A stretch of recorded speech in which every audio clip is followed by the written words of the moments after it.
Hello and welcome back to the channel.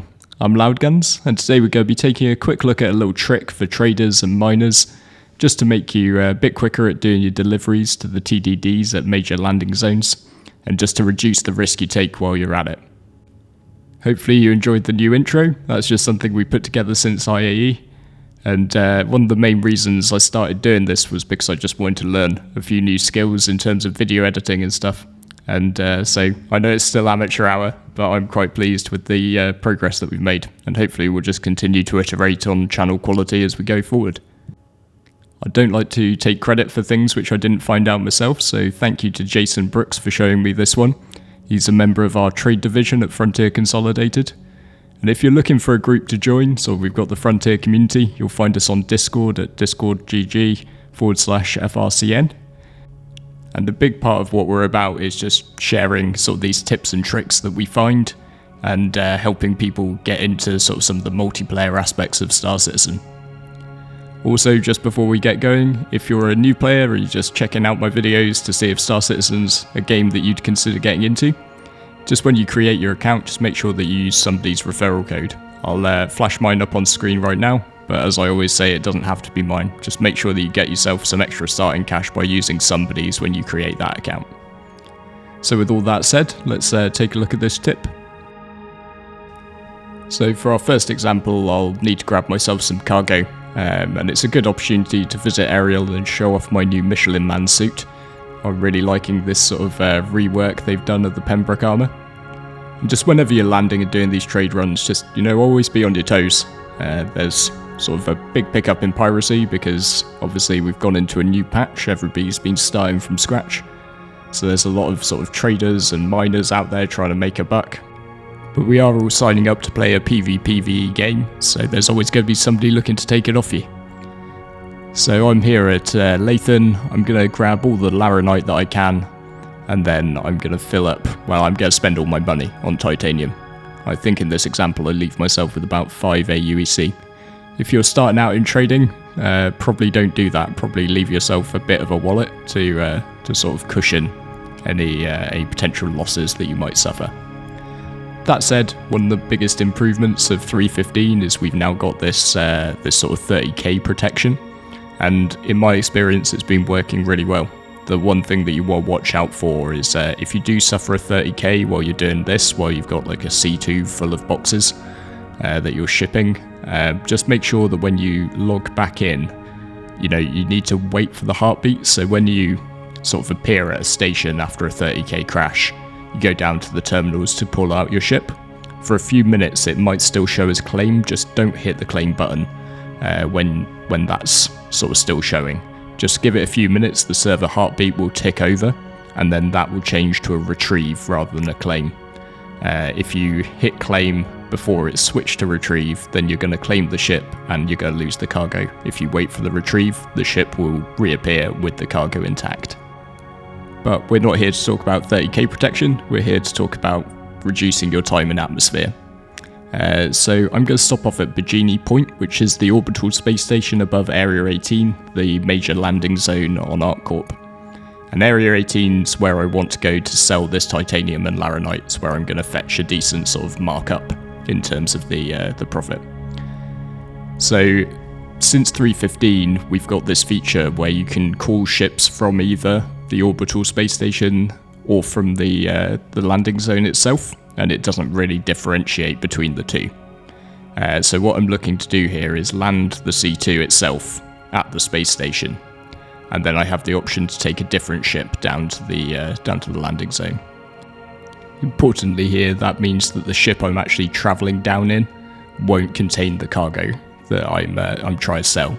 So if something happens like a glitch, you sometimes do get it where you're just flying into one of the major LZs and then you end up crashing into the ground and losing all of your cargo.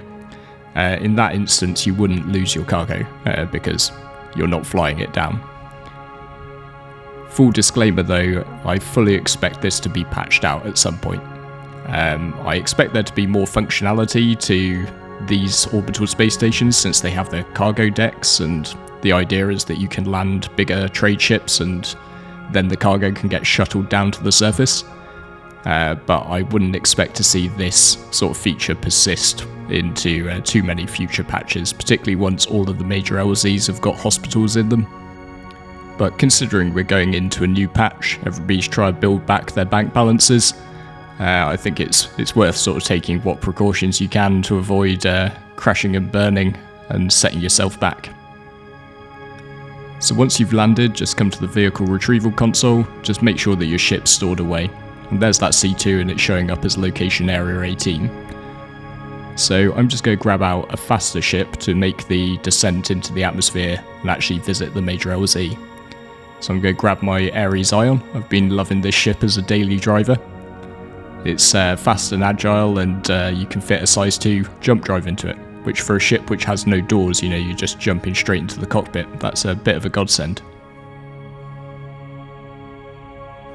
In terms of timing, sort of this does mean that you have to make that additional stop off at the space station, but these ships are a lot easier to land, and they can be quite a bit quicker to fly down to the actual spaceport, so I think it's going to be much of a muchness in terms of speed. And what we are doing is substantially reducing the risk.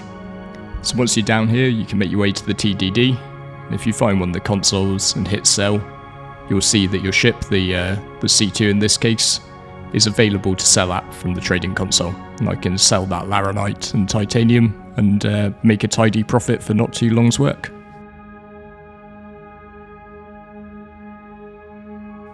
So this isn't just for the traders, it's also for the miners, because if we want to maximise those profits, we've got to do our refinery jobs and then transition them from the refineries to the TDDs as well. And nothing makes things quite as squeaky as a full C2 full of Quantanium. I'm taking a bit of a more modest approach here. I've just got one refinery job at the ready, and I decided to run it in my little Cutlass Black, just for old time's sake. And while by doing this we are reducing the risk of sort of a glitch crashing us into one of the planets, it is worth saying that we are sort of concentrating the risk in terms of I worry some of the pirates could just start camping places like Port Tressler here. That said, you do have quite a long run-in to these stations, so what I would say is come in fast. If you see any red, turn and burn. And even if you just see too many people hanging around the station, get yourself out of there. Also, if you've got a ship like the Drake Cutlass Black which lands on pad, get inside and store that ship as quickly as possible.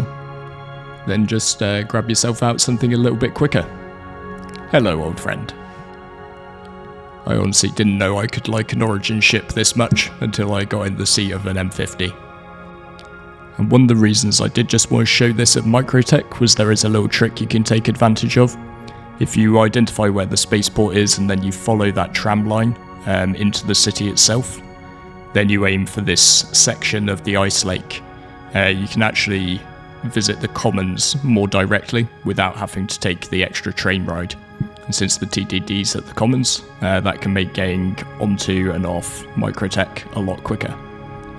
It's a trick which I haven't used too much in the past when I've been aiming to visit the TDD and sell cargo, because there's always the risk, I feel, that, you know, for the entire time that you're inside getting yourself to the point at which you can sell, then your ship is vulnerable and anybody can see what it contains on the pad and you could just get griefed. But if you run up this slope, you'll find the garages, and this is basically the surface entrance into the commons. MicroTech is obviously very chilly, so you will see the survival estimate there in the bottom corner of my screen. But at the same time, sort of your run from the ice lake up to this entrance is very quick. I would just make sure you land on the ice lake itself as opposed to right outside the door here, because sort of some ships can go kaboom for no apparent reason when landing around here. So land on the flat of the ice lake. Then you can just make your way to the Trade and Development Division, safe in the knowledge that if somebody decides to randomly blow your ship up outside, it doesn't actually contain anything in it.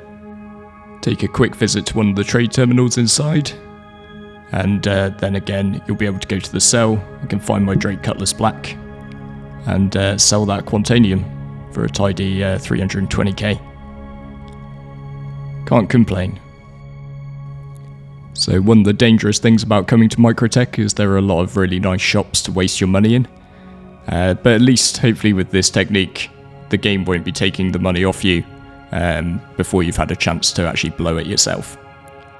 So hopefully you found this useful, and if you did and you think I've earned it, then maybe consider leaving a like or hitting subscribe to the channel. And if you've got a cool tip and trick that you think should be shared more widely, please feel free to let me know in the comments. Personally, I think that at this stage of the game, we should just be doing everything we can to sort of share this sort of information with each other and just help each other out.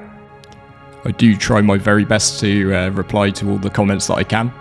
I'm sorry that that's not been the case for the last week or so. I came down with a bit of a chest infection, but I'm on the mend now, so I will be trying to get back to people. But I just wanted to say sorry in case anybody's made a comment in that time that seems to have fallen by the wayside. But with all that said, I just want to say thank you very much for watching all the way to the end, and I look forward to seeing you in the next one.